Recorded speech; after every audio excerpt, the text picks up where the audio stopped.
Congress party ने किन किन आतंकवादियों को किन किन मामलों में बचाने की कोशिश की? कांग्रेस पार्टी ने आतंकवादियों को बचाने की कोशिश की, क्या यह सही है आरोप? और किसको की, किन किन मामलों में की? आरवीएस मणि, सुनिएगा ध्यान से, गृह मंत्रालय में अंडर सेक्रेटरी रहे हैं। मैं अनइंटरप्टेड बात करूंगा सर। देखिए, आपने किसको छुड़वाने की बात की? उन्होंने 26/11 में अजमल कसाब को भी छुड़वाने की बात की। I have said 26/11 was a fixed match between ISI and INC. इसके ऊपर मैं 4 साल से कह रहा हूं, इसमें कोई दोहराई नहीं। और उसके सीधा बंदूक के नोक पे मैं था, मेरे को अगवा करके, ये मेरे ग्रंथ में पूरा प्रमाण के साथ है, ये मेरे ग्रंथ में पूरे प्रमाण के साथ है।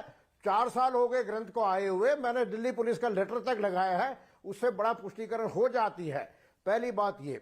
दूसरी बात, 26/11 के अलावा हर बाटला हाउस में तो विवरण आ ही चुका है। समझौता ब्लास्ट में जो असली आतंकवादी थे वो तो 4 दिन में बच के पाकिस्तान निकल चुके हैं। मक्का मस्जिद के आतंकवादी निकल चुके हैं।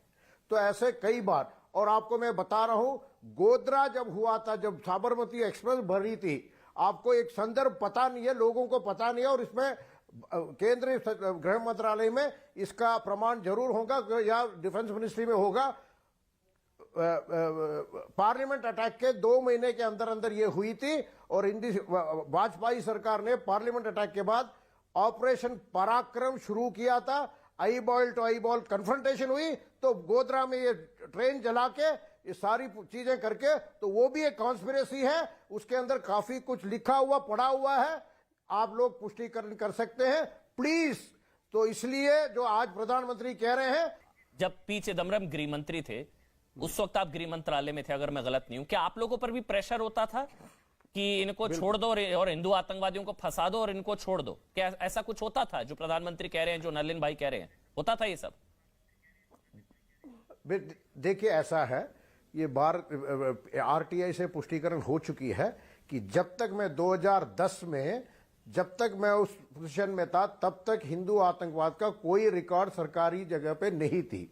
मुझे ट्रांसफर किया गया, 2 और अधिकारियों को किसी भिन्न भिन्न डिवीजन में भेजा गया। उसके बाद 17 जुलाई 2010 में पहली बार ऑफिशियल रिकॉर्ड में हिंदू आतंकवाद, वो भी निराधार, कोई भी खुफिया एजेंसी का रिपोर्ट नहीं, किसी भी आधार के बगैर उसमें डाला गया। तो ये मैं आपको साफ साफ कहता हूं, ये it is on the public remind. I think किसी न्यूज चैनल में उस आरटीआई रिप्लाई को शो भी किया था कि ये पहली बार हिंदू आते हैं। उसमें भी कहता है there may be some Hindu outfits, terror outfits also, we need to investigate, there may be, वो भी कहा था। और उसमें कोई आईबी की रेफरेंस नहीं थी, कोई भी निराधार तरीके से किया था। इसी तरह हिंदू आतंकवाद को सरकारी फाइल में घुसेड़ा गया था। ये पुष्टि हो चुकी है, टीवी में हो चुकी है। 2016 में न्यूज 6 के प्रोग्राम में आरटीआई की रिपोर्ट आ चुकी।